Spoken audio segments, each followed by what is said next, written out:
Ini Bung, ada pertanyaan dari masyarakat berkenaan tentang agama kita, Bung.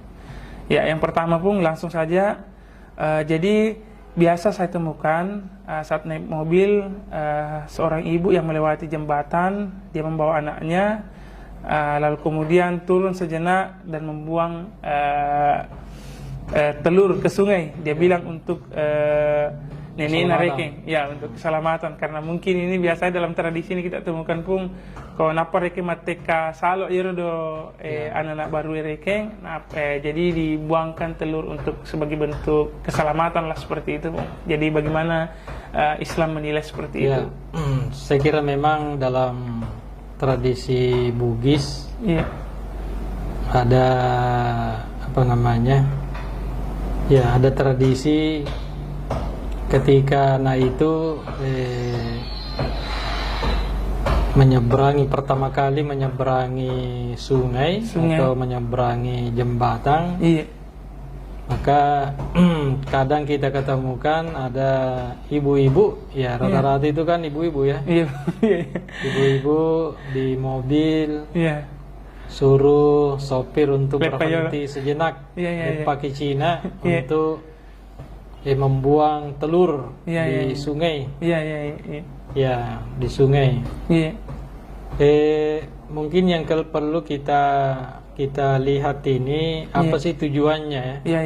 Niatnya. Apa niatnya orang itu atau ibu itu membuang telur?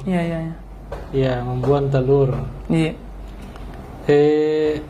Kalau diniatkan bahwa ketika membuang telur itu adalah untuk keselamatan, saya kira sudah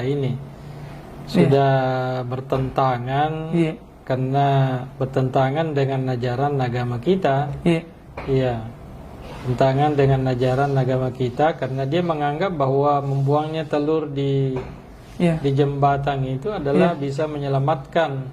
Betul. Ya, bisa menyelamatkan, padahal yang kita tahu kan yang bisa menyelamatkan adalah Allah ya. Betul. Yang bisa menyelamatkan adalah Allah. Tapi kadang-kadang orang tua itu tidak mau dinasehati, akhirnya yang terjadi seperti itu.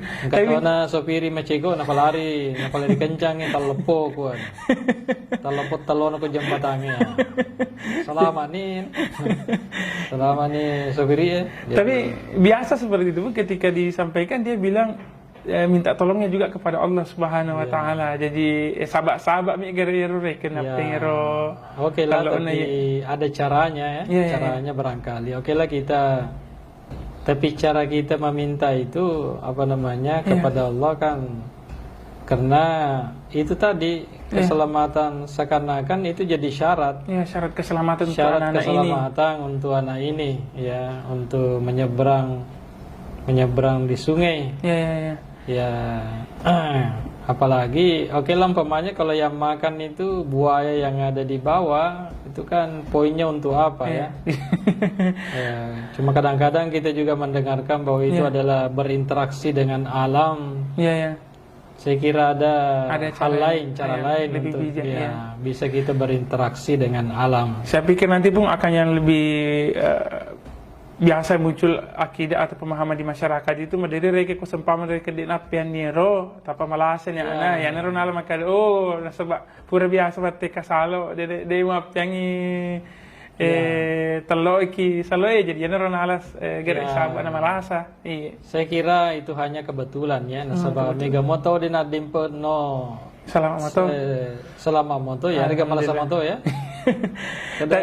Minggu moto din pertama jembatan malasa moto selama moto, saya kira itu bukan hanya faktor kebetulan saja.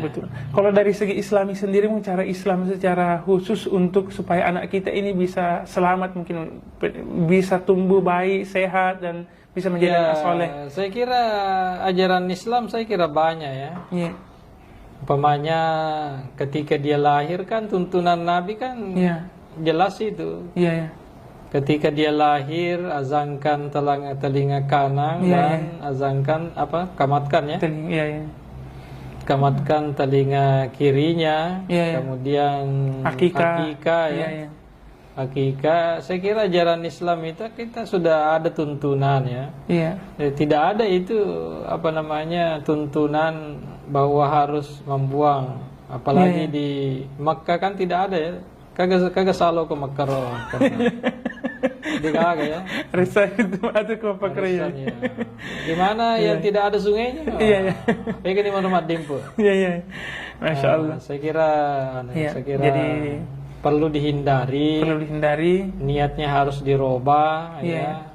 Ya, jadi memang tadi itu pun betapapun seorang ibu ini mencintai anaknya, ya untuk kemudian bagaimana anaknya bisa salama, bisa sehat-sehat, menjadi anak yang tumbuh dewasa soleh itu tadi salah satu diantaranya diazankan dengan tuntunan-tuntunan keagamaan, Masya Allah. Pak Guru mengaji, Pak Guru Sempajang, saya kira itu bisa menyelamatkan lah daripada tadi itu. Saya kira itu. Syukran, terima kasih banyak Guru.